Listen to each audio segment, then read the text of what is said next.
जयंती मंगला काली भद्रकाली कपालिनी दुर्गा क्षमा शिवा धात्री स्वाहा स्वधा नमस्तुते।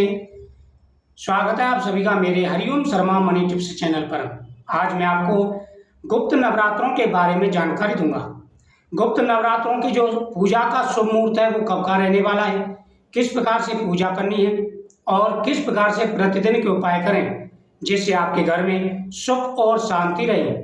अगर आपको शत्रु परेशान करते हैं, आपके घर में लड़ाई झगड़ा होता है, हमेशा कलेश रहता है, अशांति रहती है, कोई ना कोई बीमार रहता है, अनेक प्रकार की परेशानी आपके जीवन में आ रही हैं, तो आपको गुप्त नवरात्रों में माता की आराधना जरूर करनी चाहिए। आपने प्रत्यक्ष नवरात्रों के बारे में सुना होगा, जो सर्दी और चैत्र नवरात्रि होते हैं, बड़े नवरात्रि होते हैं। हम माता के 9 स्वरूपों की आराधना करते हैं, लेकिन गुप्त नवरात्रों में माता के 10 महाविद्या स्वरूपों की आराधना की जाती है। ये नवरात्रे गुप्त साधना के लिए होते हैं, गुप्त शक्तियों के लिए होते हैं। अगर आपके घर में किसी भी प्रकार की कोई परेशानी है, आप दुखी हो चुके हैं, बीमार कोई ना कोई रहता है, पैसे खर्च कर करके परेशान हो चुके हैं, आपके घर में नजर दोष है, आप एक प्रकार से बर्बाद हो चुके हैं, तो आपको नवरात्रों में माता की आराधना जरूर करनी चाहिए।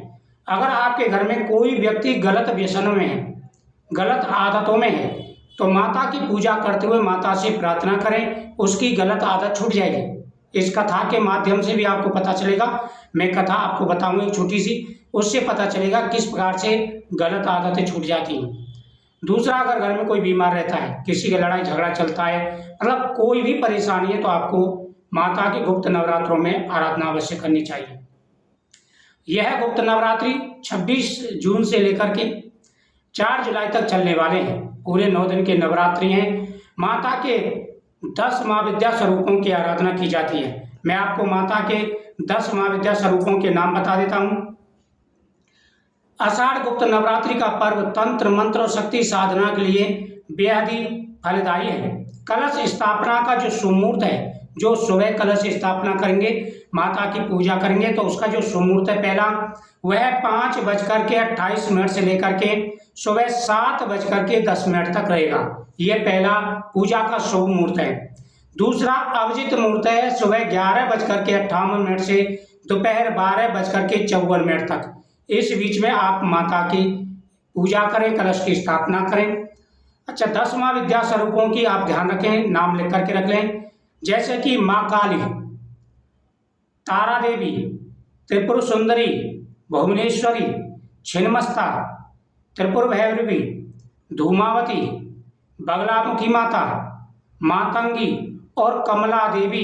इन देवियों की उपासना से साधक विशेष सिद्धियां प्राप्त कर लेता है। ग्रह बाधा है, नजर दोष है, तंत्र मंत्र से आप परेशान हो चुके हैं कि ये कराए से, तो आपकी सारी व्याधियां, सारी परेशानियां दूर हो जाएंगी। तो इस प्रकार से अगर आप माता की पूजा करते हैं, पहले तो माता की चौकी स्थापित करें, माता की मूर्ति स्थापित करें, कलश की स्थापना करें, प्रतिदिन माता के सामने दीपक जलाएं। या देवी सर्वभूतेषु मां शक्ति रूपेण संस्थिता नमस्तस्यै नमस्तस्यै नमस्तस्यै नमो नमः। सर्व मंगल मांगल्ये शिवे सर्वार्थ साधिके शरण त्र्यंबके गौरी नारायणी नमस्ते। माता की पूजा करें, साथ ही माता के सामने एक गाय का गोबर का उपला लें, उस पर कपूर और घी डाल के जलाएं और 2 बतासे में लौंग लगा करके मंत्र के साथ में आप माता के सामने समर्पित कर दें। प्रतिदिन माता को भोग लगाएं, इससे आपकी हर मनोकामना पूरी होगी। प्रतिदिन के हिसाब से जैसे जैसे माता का नवरात्र आए, उनकी मंत्रों का जाप करें, उनको प्रिय भोग समर्पित करें। मैं वीडियो डालूंगा एक एक, आपको जिस प्रकार से मैं बताऊंगा आप पूजा करेंगे। प्राचीन समय की बात है, ऋषि श्रृंगी थे जो कि सभी को देवी भागवत कथा सुना रहे थे।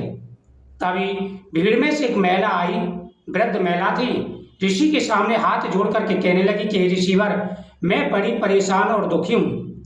मेरा पति व्यसनों में पड़ा हुआ है, दारू पीता है, जुआ खेलता है, कोई भी धर्म कर्म के कार्य नहीं करने देता। मैं धर्म कर्म के कार्य करना चाहती हूँ, लेकिन करने नहीं देता, घर में कलेश करता है। तब ऋषि कहते हैं कि हे देवी, आपको गुप्त नवरात्रों की पूजा करनी चाहिए। गुप्त नवरात्रों में माता के 10 महाविद्या स्वरूपों की आराधना कीजिए, आपकी हर मनोकामना पूरी होगी। तो उस प्रकार से ऋषि ने बताया। फिर उस देवी ने यानी बुढ़िया माई ने यह पूजा की, इसकी वजह से उसका पति सुधर गया, उसने जुए की लत छोड़ दी और धीरे धीरे उनके घर में सुख और समृद्धि आने लगी। तो हर प्रकार की मनोकामना पूरी हो जाती है। आप जरूर पूजा करें, आपकी हर मनोकामना पूरी होगी। वीडियो को शेयर करें, चैनल को सब्सक्राइब करें। 26 तारीख से लेकर के 4 जुलाई तक गुप्त नवरात्रि चलने वाले हैं। जय माता।